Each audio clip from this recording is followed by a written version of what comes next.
আসসালামু আলাইকুম viewers, welcome to মুমুস kitchen. আজকে আমি তৈরি করে দেখাবো ফ্রাইড রাইস। ফ্রাইড রাইস তৈরি করতে যে সব ইনগ্রেডিয়েন্টস আমি নিয়েছি তা হলো পোলাও চাল। পোলাও চালকে আমি 80% সিদ্ধ করে ঝরিয়ে নিয়েছি। মুরগির মাংস হাড় ছাড়িয়ে কুচি করে নিয়েছি। টমেটো সস, আদা রসুন বাটা, বটবটি কুচি করে নিয়েছি, গ্রেটেড গাজর,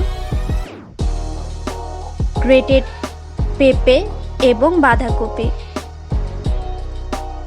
কর্নফ্লাওয়ার, লবণ, সয়া সস, কাঁচামরিচ ফালি করে নিয়েছি এবং রসুন কুচি করা, পেঁয়াজ ফালি করে নিয়েছি। ম্যারিনেশনের জন্য লাল মরিচ গুঁড়ো এবং গোলমরিচ গুঁড়ো নিয়েছি।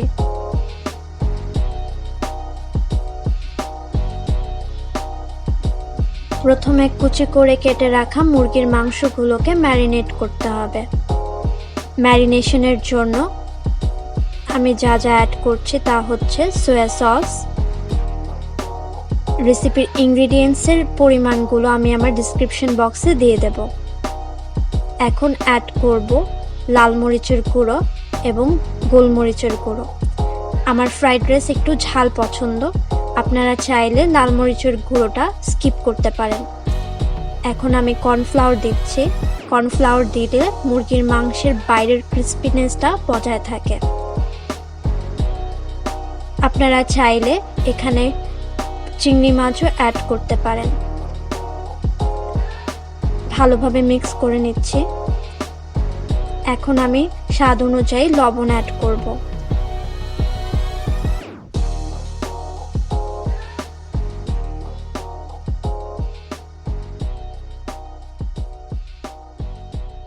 নেট করে রাখা মুরগির মাংসগুলোকে ভাজার জন্য চুলায় আমি একটি হাঁড়ি বসিয়েছি। এই সেম হাঁড়িতেই আমি আমার ফ্রাইড রাইস তৈরি করব। সামান্য পরিমাণ রান্নার তেল অ্যাড করছি ম্যারিনেট করে রাখা মাংসগুলোকে ভাজার জন্য। মুরগির মাংসগুলোকে আমার শ্যালো ফ্রাই করতে হবে, ওভারকুক করা যাবে না। চুলোর ফ্লেম আমি একদম লো হিটে রেখেছি। তেল সামান্য গরম হয়ে গেলে আমি মাংসগুলোকে অ্যাড করব। তেল গরম হয়ে গিয়েছে, মাংসগুলো অ্যাড করছি।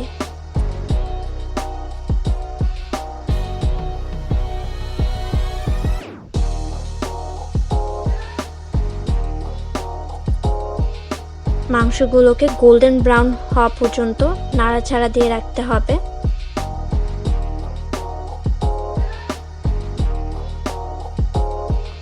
এখানে মাংসগুলো ওভারকুক করা যাবে না। একটু টাইম নিয়ে ভাজলে মাংসগুলো একদম ক্রিস্পিনেস বজায় থাকবে। মাংসগুলো গোল্ডেন ব্রাউন হয়ে গিয়েছে, এখন আমি তুলে রাখবো।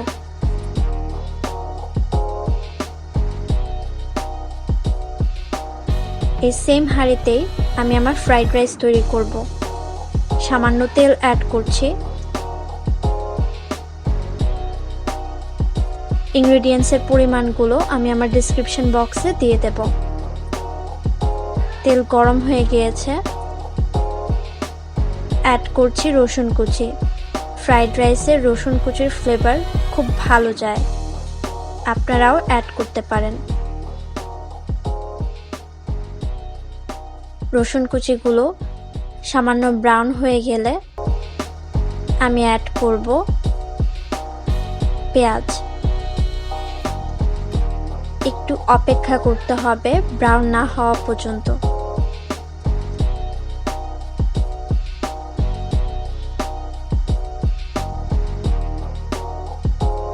দিয়ে দিচ্ছি পেঁয়াজ কুচি।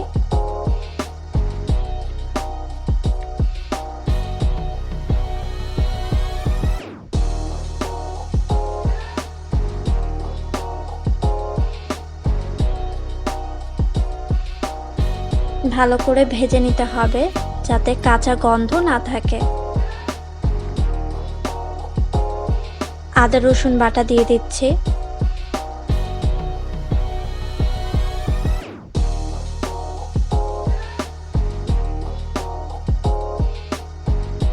ভালো করে ভেজে নিতে হবে।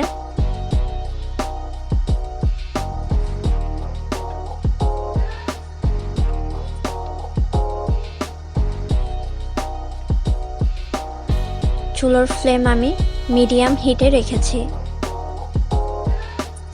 সামান্য পরিমাণ লবণ দিচ্ছি।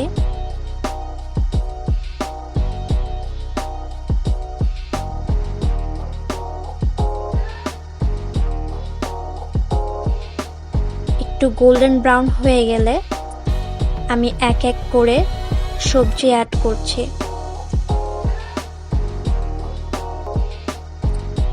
এখানে বটবটি দিচ্ছি, আপনারা আপনাদের পছন্দ মতো সবজি অ্যাড করতে পারেন।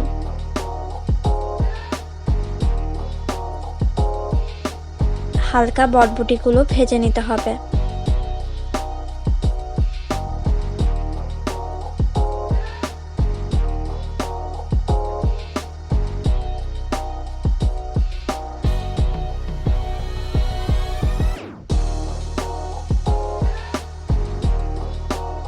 গ্রেট করা বাঁধাকপি এবং গ্রেট করা পেঁপে অ্যাড করছি।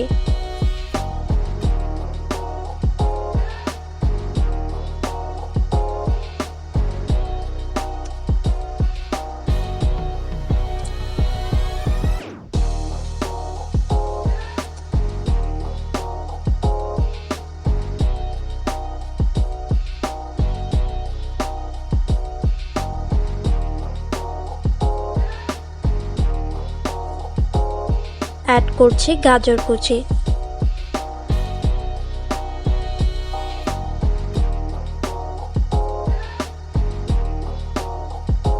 কালারটা দেখতে খুব ভালো লাগছে, গ্রিন অ্যান্ড অরেঞ্জের কম্বিনেশন।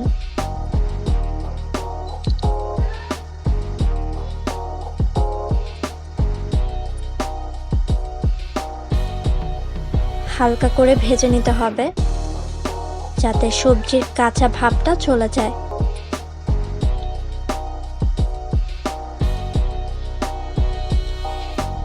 এখন আমার সিদ্ধ করে রাখা পোলাও চালগুলো অ্যাড করছি। আমি প্রথমেই বলে দিয়েছি আমি পোলাও চালকে 80% সিদ্ধ করে নিয়েছি।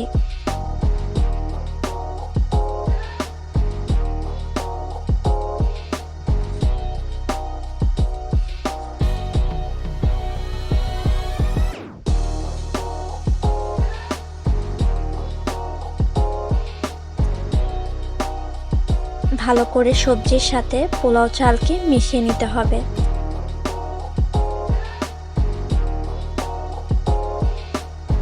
এখানে পোলাও চালের কোনো পানি রাখা যাবে না, সিদ্ধ করে ভালোভাবে ছড়িয়ে নিতে হবে পানিগুলোকে।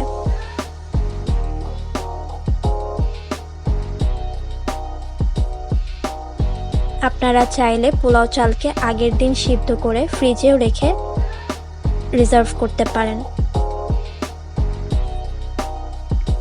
অ্যাড করছি সয়া সস।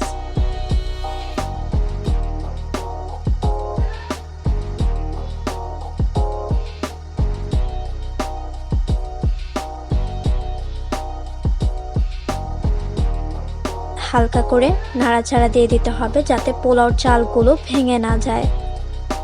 আলতো হাতে নাড়াচাড়া দিতে হবে।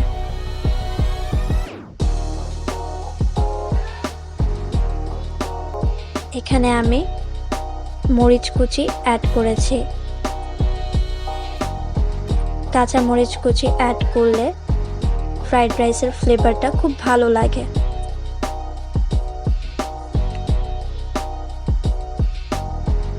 দশ 15 মিনিটের জন্য ফ্রাইড রাইসকে আমি ঢেকে রেখে দেব। চুলার ফ্লেম একদম লো হিটে থাকবে। 15 মিনিট পর আমি অ্যাড করছি টমেটো সস।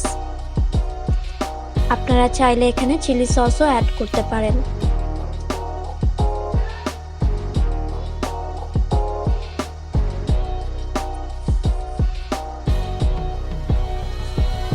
অ্যাড করছি ভেজে রাখা মুরগির মাংসগুলো।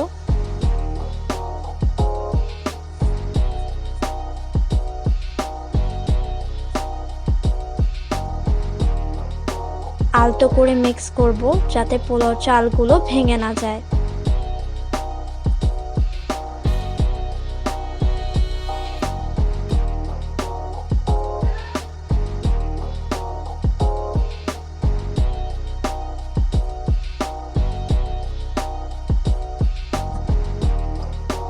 আরো 10 মিনিটের জন্য আমি ফ্রাইড রাইসকে ঢেকে রাখবো।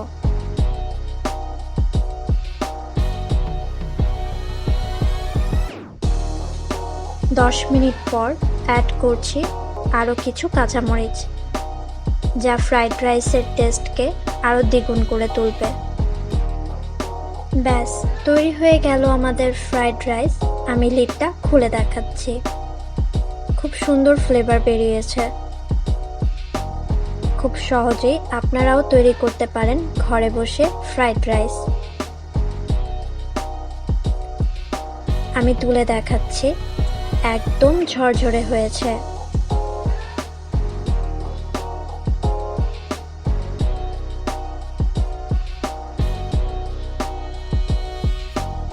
আমি এখানে সামান্য পরিমাণ লবণ অ্যাড করেছি।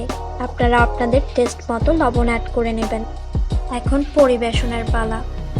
Let's go. এখানে ফ্রাইড রাইসের সাথে আমি পরিবেশন করেছি ফ্রাইড চিকেন এবং চাইনিজ ভেজিটেবল। এটার রেসিপিও আমি একদিন করে দেখাবো ইনশাল্লাহ। সবাই ভালো থাকবেন, সুস্থ থাকবেন, আর আমাদের চ্যানেলকে সাবস্ক্রাইব করবেন। আল্লাহ হাফেজ।